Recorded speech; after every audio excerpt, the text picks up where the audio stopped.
പ്രിയ സഹോദരന്മാരെ, കുട്ടികളില്ലാതെ കഷ്ടപ്പെടുന്ന ഒരുപാട് ദമ്പതികൾ നമ്മളുടെ നാട്ടിലുണ്ട്. ഇവർ പലപ്പോഴും ഇത് പുറത്ത് പറയാൻ മടിക്കുകയും ഇത് നമ്മൾ ചോദിക്കുന്നത് ഇഷ്ടപ്പെടാതിരിക്കുകയും ചെയ്യുന്നുണ്ട്.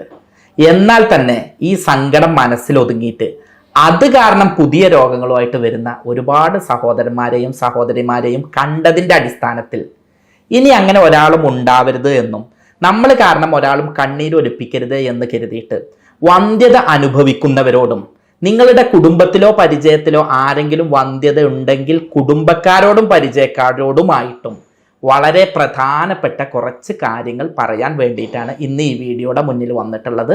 ഞാൻ doctor Basil Yusuf, doctor Basil's homeo hospital, Pandikkad, Malappuram ജില്ല.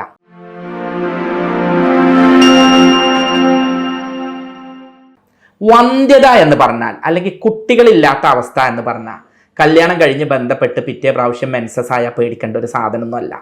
പലരും ആശുപത്രിയിൽ ഓടി വരാറുണ്ട്. ഡോക്ടറെ, ജ്യേഷ്ഠന് കുട്ടി ഉണ്ടാവാൻ വൈകിനു, അച്ഛന് കുട്ടി ഉണ്ടാവാൻ വൈകി, 6 വർഷമോ 7 വർഷമോ കഴിഞ്ഞിട്ടാണ് ഞാൻ ഉണ്ടായത്, ഇപ്പൊ കല്യാണം കഴിഞ്ഞ് 3 മാസമായി, എന്താ ചെയ്യുക എന്ന് ചോദിച്ചിട്ട് മനസ്സിലാക്കുക.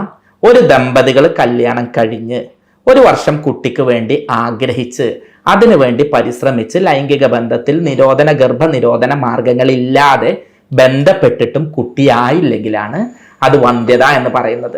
അല്ലാതെ ആദ്യത്തെ ദിവസം തന്നെ വന്ധ്യതയായി എന്ന് സംശയിക്കേണ്ട. 1, 2, 3, 4 മെൻസസ് തെറ്റിക്കഴിഞ്ഞാലും ഒറ്റയടിക്ക്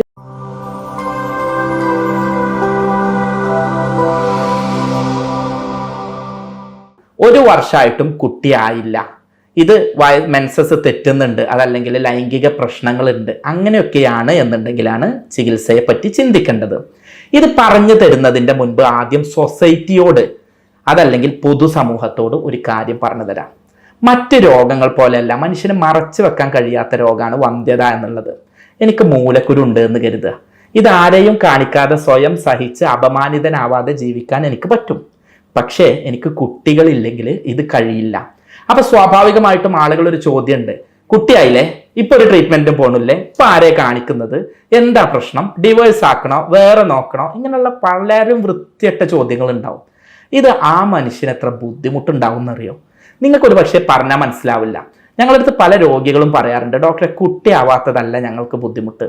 ഈ ചോദ്യം, തൊലി ഉരിയുന്ന ചോദ്യം, ഒരു കല്യാണത്തിനോ സൽക്കാരത്തിനോ പോയാൽ പ്രത്യേകിച്ച് ഭാര്യയോട് ഈ ചോദ്യം ചോദിക്കുമ്പോൾ നമ്മളുടെ നിസ്സഹായാവസ്ഥ കൊണ്ട് ഒന്നും പറയാൻ പറ്റാതെ ആവും. എന്നാലോ ആളുകളുടെ ഇടയിൽ 10 ആൾ കൂടുമ്പോഴാണ് വീട്ടിലെ കാരണവത്തിയായിട്ടുള്ള സ്ത്രീ ചോദിക്കുക, എനിക്ക് ഇനി ഒന്നും ആയില്ലേ? ആ ചോദ്യം നിങ്ങളുടെ കുട്ടിയോട് അല്ലെങ്കിൽ നിങ്ങളോടാണ് ചോദിക്കുന്നതെന്നുണ്ടെങ്കിൽ ഒരു പ്രാവശ്യം ആലോചിച്ച് നോക്കുക. മേലിൽ ഇത് ചോദിക്കരുത്. കാരണം ഈ രോഗത്തിൻ്റെ പ്രധാന കാരണം ടെൻഷനും സ്ട്രെസ്സും ഒക്കെ. ഇത്തരം ചോദ്യങ്ങൾ ഇത് സ്ട്രെസ് ആവാനും അതിലൂടെ തന്നെ കുട്ടി ഇല്ലാതിരിക്കാനും കാരണമാവും.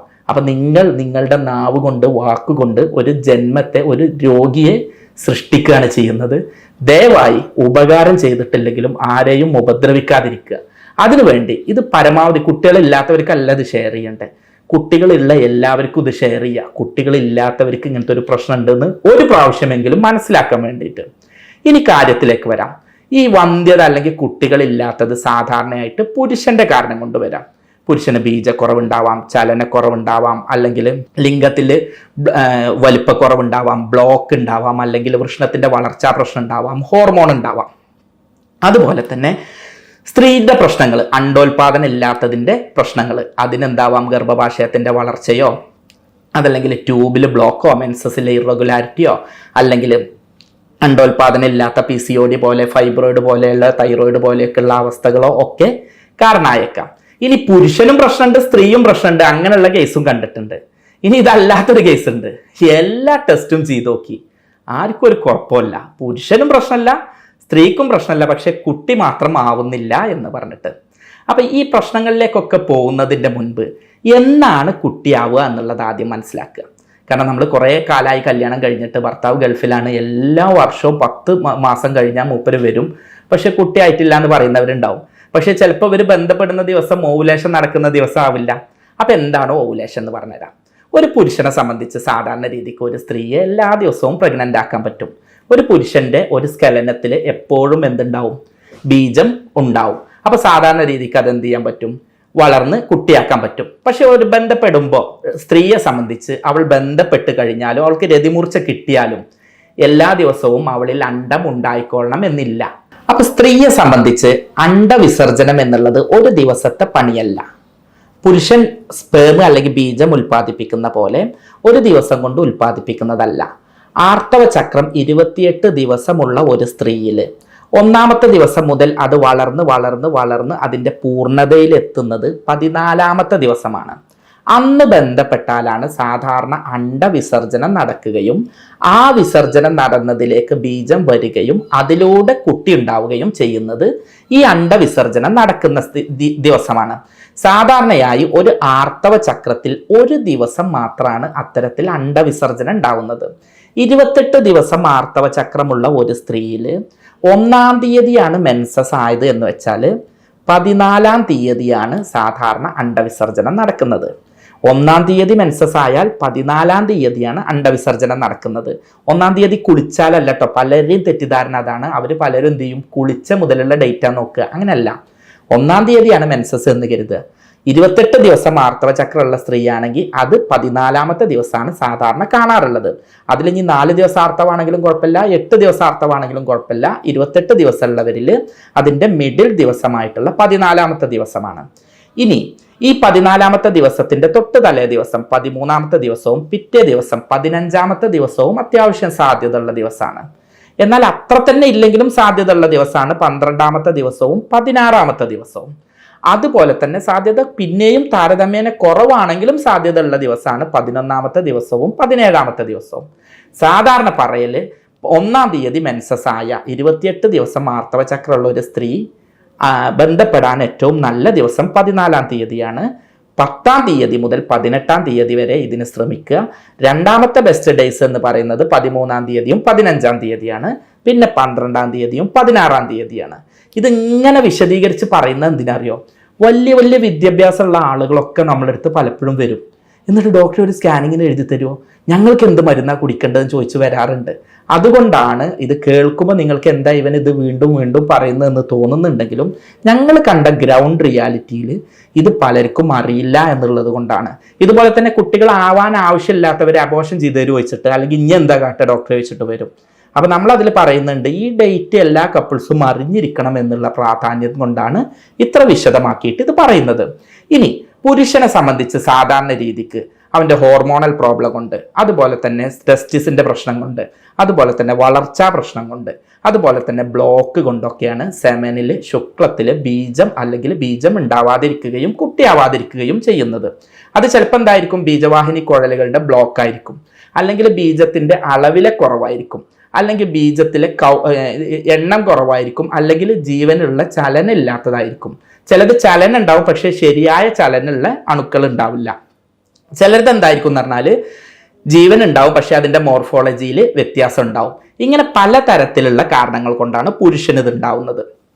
ഇത് മനസ്സിലാക്കാൻ വേണ്ടിയിട്ട് ഒരു സെമൻ അനാലിസിസ് എന്ന് പറഞ്ഞ ടെസ്റ്റ് ചെയ്താൽ തന്നെ ഒരുവിധം പ്രശ്നം തീരും. വലിയ സ്കാനൊന്നും വേണ്ടി വരില്ല. കാരണം സെമൻ അനാലിസിസ് ശുക്ല പരിശോധന നടത്തുകയാണെങ്കിൽ 1000 രൂപൻ്റെ അടുത്തൊക്കെയാണ് ആ പരിശോധനയ്ക്ക് വരാറുള്ളത്. ശുക്ലം ഉണ്ടോ, അതിൽ ജീവൻ ഉള്ളതുണ്ടോ, pH എത്രയാണ്, എത്ര അളവിൽ പുറത്തു വരുന്നുണ്ട്, എത്ര ജീവൻ ഉള്ളതുണ്ട്, എത്ര പകുതി ജീവൻ ഉള്ളതുണ്ട്, എത്ര ചലനം ഉള്ളതുണ്ട് എന്നുള്ള സംഗതികളൊക്കെ വിശദമായിട്ട് അതിൽ നിന്ന് മനസ്സിലാക്കാൻ കഴിയും. അതിനനുസരിച്ച് നമുക്ക് ട്രീറ്റ്മെൻറ്റും നിർണ്ണയിക്കാൻ കഴിയും. ഈ ശുക്ല പരിശോധനയ്ക്ക് പോകുന്ന ആളുകളോട് പറയാറുണ്ട്, 2 ദിവസം ശുക്ലസ്ഖലനം നടക്കാതെ പോയിട്ട് എന്ത് ചെയ്യണം, ടെസ്റ്റ് ചെയ്യണം. രാവിലെ ഒരു 10 മണിയുടെ ഉള്ളിൽ പോയിട്ട് ടെസ്റ്റ് ചെയ്യണം. ഈ ടെസ്റ്റ് ചെയ്യുമ്പോൾ തന്നെ ശുക്ലം പുറത്തെടുത്തൊരു 15 മിനിറ്റ് കൊണ്ട് നമ്മൾ ലാബിൽ അത് കൊടുക്കത്തക്ക രീതിയിൽ നിങ്ങളിത് ശുക്ലം പുറത്തെടുക്കണം. പലരും പറയും ഞങ്ങൾ ബന്ധപ്പെട്ടിട്ടില്ല, പക്ഷെ സ്വയംഭോഗം ചെയ്തിട്ടുണ്ടാവും, അതല്ലെങ്കിൽ സ്വപ്നസ്ഖലനം സംഭവിച്ചിട്ടുണ്ടാവും. അങ്ങനെയല്ല വേണ്ടത്. 2 ദിവസം സ്ഖലനം സംഭവിക്കാത്ത രൂപത്തിൽ പോയിട്ടാണ് ഇത് ടെസ്റ്റ് ചെയ്യേണ്ടത്. ഇനി സ്ത്രീയെ സംബന്ധിച്ച് സാധാരണ രീതിക്ക് അണ്ടോൽപാദനത്തിലെ പ്രശ്നങ്ങൾ കൊണ്ടാണ് വരുന്നത്. അതിൽ പ്രധാന വില്ലനായിട്ട് വരുന്നത് PCOD അഥവാ അണ്ഡാശയമുഴ, അതുപോലെ തന്നെ ഗർഭാശയത്തിലെ ബ്ലോക്കുകൾ, അതായത് ട്യൂബിലെ ബ്ലോക്കുകൾ, അതുപോലെ തന്നെ ഹോർമോണൽ പ്രോബ്ലംസ്, ഇത്തരത്തിലുള്ള പ്രശ്നങ്ങൾ കൊണ്ടൊക്കെയാണ് സ്ത്രീകളിൽ വരാറുള്ളത്. അതിന് വേണ്ടിയിട്ട് ഫോളിക്കുലർ സ്റ്റഡി എന്ന് പറഞ്ഞിട്ടുള്ള അണ്ടം വളരുന്നുണ്ടോ എന്നുള്ള ഒരു ടെസ്റ്റാണ് സാധാരണ നടത്താറുള്ളത്. മെൻസസ് റെഗുലർ ആണോ എന്നുള്ളത് നോക്കും. പിന്നെ PCOD പോലുള്ള സംഗതികൾ ഉണ്ടോ നോക്കും. അതിന് വേണ്ടിയിട്ട് വയറിൻ്റെ സ്കാൻ ചെയ്ത് കഴിഞ്ഞാൽ എന്ത് മനസ്സിലാവും, അടിവയറിൻ്റെ സ്കാൻ ചെയ്ത് കഴിഞ്ഞാൽ നമുക്ക് എന്ത് ചെയ്യാൻ പറ്റും, ഇതിൽ PCOD ഉണ്ടോ, ബ്ലോക്ക് ഉണ്ടോ, ചെറിയ രീതിയിൽ പ്രശ്നങ്ങളുണ്ടോ, അല്ലെങ്കിൽ അണ്ടം വളരുന്നുണ്ടോ എന്നുള്ളത് അറിയാൻ പറ്റും. ഈ അണ്ടം വളരുന്നുണ്ടോ എന്നറിയുന്ന ടെസ്റ്റ് സാധാരണ ചെയ്യുന്നത് മെൻസസ് ആവുന്ന റെഗുലർ മെൻസസ് ഉള്ള ഒരു സ്ത്രീയെ സംബന്ധിച്ച് ഒരു 8 ദിവസം മുതൽ മെൻസസ് 1-ാം തീയതി ആയാൽ 8-ാം തീയതി അല്ലെങ്കിൽ 9-ാം തീയതി കുളി കഴിഞ്ഞിട്ട് 2 ദിവസമൊക്കെ കഴിഞ്ഞിട്ട് പോയിട്ട് ടെസ്റ്റ് ചെയ്യും. അപ്പോൾ ഡോക്ടർ പറയും ഇത്ര അണ്ടം വളർന്നിട്ടുണ്ട്, ഇനി 2 ദിവസം കഴിഞ്ഞിട്ട് നോക്കാം എന്നുള്ളത്. അപ്പോൾ അത് നോക്കിക്കഴിഞ്ഞാൽ ഓരോ ദിവസവും എത്ര വളരുന്നുണ്ട് എന്നുള്ളതും വളർച്ച ഉണ്ടോ, അത് പൊട്ടുന്നുണ്ടോ, ശരിയായ രീതിയിലാണോ എന്നുള്ളത് അറിയാൻ പറ്റും. അപ്പോൾ അവിടെ വളരുന്നില്ലെങ്കിൽ നമുക്ക് നോക്കാം എന്തുകൊണ്ട് വളരുന്നില്ല, PCOD ഉണ്ടോ എന്നുള്ള സംഗതികളിലേക്ക് നോക്കാൻ പറ്റും. ഇനി ഇതുള്ള ആളുകളോട് ഇതൊരു വലിയ സംഭവമൊന്നുമല്ല, ഇതൊക്കെ എല്ലാവർക്കും ഉണ്ട്. പലർക്കും ഈ PCODയും തൈറോയിഡും ഒക്കെ ഉള്ളവരിവിടെ 5ഉം 6ഉം ഒക്കെ പ്രസവിച്ചിട്ടുണ്ട്. അപ്പൊ അതുകൊണ്ട് തന്നെ ഇങ്ങനെ അങ്ങ് കാണുമ്പോഴേക്ക് പേടിക്കണ്ട. അപ്പോഴേക്ക് IVF വേണോ, ഓപ്പറേഷൻ വേണോ, പ്രശ്നമാവോ, ഇനി കുട്ടി ഉണ്ടാവില്ലേ എന്നുള്ള ഒന്നും ചോദിക്കണ്ട. അതൊക്കെ ഈസി ആയിട്ട് മാനേജ് ചെയ്യാൻ പറ്റുന്ന. നമ്മളിതിൽ എന്താ ചെയ്യാറിയോ, കൃത്യമായിട്ട് രോഗിയെ പിടിച്ചിട്ട് ഒരു കൗൺസിലിംഗ് കൊടുക്കും. ഭാര്യനെയും ഭർത്താവിനെയും അടുത്തിരുത്തിയിട്ട് ചിലപ്പോൾ 1 മണിക്കൂർ സംസാരിച്ച് കഴിഞ്ഞാൽ കൃത്യമായിട്ട് എന്താ പ്രശ്നം എന്ന് അറിയാൻ പറ്റും.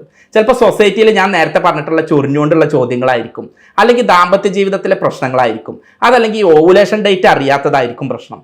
ചിലപ്പോൾ എന്തായിരിക്കും എന്ന് പറഞ്ഞാൽ നല്ല സ്ട്രെസ് പിടിക്കുന്നതായിരിക്കും പ്രശ്നം. ഇത് മാനേജ് ചെയ്യാം. രണ്ടാമത്തത് അവരെ ഭക്ഷണത്തിലെ നിയന്ത്രണം, ജങ്ക് ഫുഡ്, ഫാസ്റ്റ് ഫുഡ്, അമിതവണ്ണം, കൊടവയറ്, ഇരുത്തം കൂടിയിട്ടുള്ള ജോലി, ചൂടത്തുള്ള ജോലി, ആണിനെ സംബന്ധിച്ച് ബൈക്ക് കൂടുതലായിട്ടുള്ളത്, അതുപോലെ തന്നെ മൊബൈലിൽ പാൻ പോക്കറ്റിൽ മൊബൈൽ സൂക്ഷിക്കുക, ഇടുങ്ങിയ വസ്ത്രങ്ങൾ ധരിക്കുക, ഇതൊക്കെ ആയിരിക്കാം. ഇതൊക്കെ ഒഴിവാക്കാനുള്ള ജീവിതശൈലിയിലെ നിയന്ത്രണങ്ങൾ പറഞ്ഞു കൊടുക്കും. സ്ത്രീയോടും പറയും ഫാസ്റ്റ് ഫുഡും ജങ്ക് ഫുഡും കളർ ഫുഡും കോളകളൊന്നും വേണ്ട എന്നുള്ളത്. നമ്മുടെ പ്രവാസി സഹോദരിമാർ ഒരുപാട് അനുഭവിക്കുന്നുണ്ട്. അവരോട് പറയുന്നത് ഭക്ഷണത്തിൽ പരമാവധി ശ്രദ്ധിക്കുക. ഒപ്പം ചെയ്യേണ്ടത് എന്താണെന്ന് പറഞ്ഞാൽ സ്ട്രെസ് ഫ്രീ ആവുക, റിലാക്സ് ചെയ്യുക, ഈ പറഞ്ഞിട്ടുള്ള യോഗ, അതുപോലെ തന്നെ വ്യായാമങ്ങളൊക്കെ ചെയ്യുക, അതുപോലെ തന്നെ ശരീരത്തിന് റിലാക്സേഷൻ കിട്ടുന്ന കാര്യങ്ങൾ, മനസ്സിന് റിലാക്സേഷൻ കിട്ടുന്ന കാര്യങ്ങൾ ചെയ്യുക. ആണിനെ സംബന്ധിച്ച് പുകവലിയും ലഹരിയൊക്കെ ഒഴിവാക്കുക എന്നുള്ളതാണ്. ഭക്ഷണത്തിലും കുറച്ച് കാര്യങ്ങൾ ശ്രദ്ധിക്കുക. പച്ചക്കറികൾ കഴിക്കുക, ഇലക്കറി കഴിക്കുക, സാലഡ് കഴിക്കുക, പിന്നെ നിങ്ങൾക്ക് അവൈലബിൾ ആയിട്ടുള്ള ഫ്രൂട്ട്സ് കഴിക്കുക. ഇപ്പോൾ ഓറഞ്ചിൻ്റെ സമയം, ഓറഞ്ച് നന്നായിട്ട് കഴിക്കുക. ഏത് ഫ്രൂട്ട്സാണ് അവൈലബിൾ എന്ന് വെച്ച് കഴിഞ്ഞാൽ അത് കഴിക്കുക. അതുപോലെ തന്നെ തവിടുള്ള അരി നല്ലതാണ്, ഓട്സ് നല്ലതാണ്, ഫ്ലാക്സ് സീഡ്, ചണവിത്ത് എന്ന് പറഞ്ഞിട്ടുള്ളത് കഴിക്കുക. ഇതുപോലെ തന്നെ മത്തി, അയില, ഇത്തരം മത്തി പോലുള്ള omega-3 ഫാറ്റി ആസിഡ് അടങ്ങിയിട്ടുള്ള ഭക്ഷണങ്ങൾ കൂടുതൽ കഴിക്കുക. ശരീരത്തിന് നമ്മളുടെ വൃഷ്ണങ്ങൾക്ക് തണുപ്പ് കിട്ടുന്നതിന് വേണ്ടിയിട്ട് ഒരു വട്ടപാത്രത്തിൽ വെള്ളം വെച്ചിട്ട്, തണുത്ത വെള്ളം വെച്ചിട്ട് അതിൽ ഇരുന്ന് കഴിഞ്ഞാൽ വൃഷ്ണങ്ങൾ ചൂടാവുന്നത് കുറയും. അമിതമായിട്ട് റേഡിയേഷൻ, അതുപോലെ തന്നെ ചൂടൊക്കെ ഉള്ള ഭാഗത്ത് വൃഷ്ണമായിട്ട് നന്നായിട്ട് ചൂട് തട്ടുന്ന സാഹചര്യം ഒഴിവാക്കുക. ഇങ്ങനെയൊക്കെ കഴിച്ചിട്ടും ഇതൊക്കെ ചെയ്തിട്ടും മാറിയിട്ടില്ലെങ്കിൽ അപ്പം നമുക്ക് ചികിത്സനെ പറ്റി ചിന്തിക്കാം.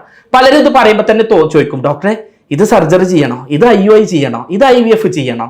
ഇത്തരത്തിലുള്ള സർജിക്കൽ മെത്തേഡ്ക്കൊക്കെ പോണതിൻ്റെ മുമ്പ് ഈ ഭക്ഷണ നിയന്ത്രണവും ജീവിതശൈലിയും ഒക്കെ നോക്കി, കൗൺസിലിംഗ് ഒക്കെ നോക്കിയിട്ടും കുറവില്ലെങ്കിൽ മരുന്നുകൾ കൊണ്ട് തന്നെ ഇത് പലതും പരിഹരിക്കാൻ കഴിയും.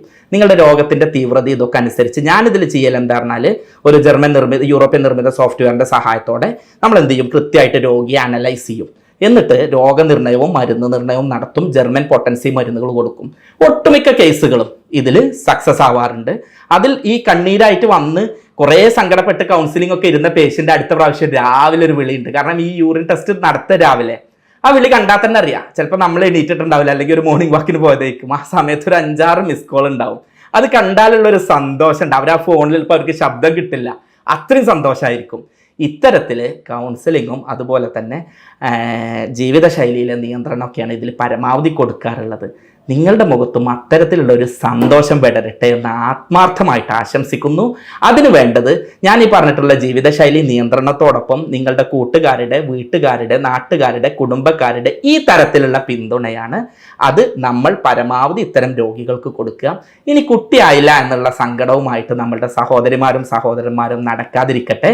സ്നേഹത്തോടെ doctor Basil Yusuf, doctor Basil's homeo hospital, Pandikkad, Malappuram ജില്ല.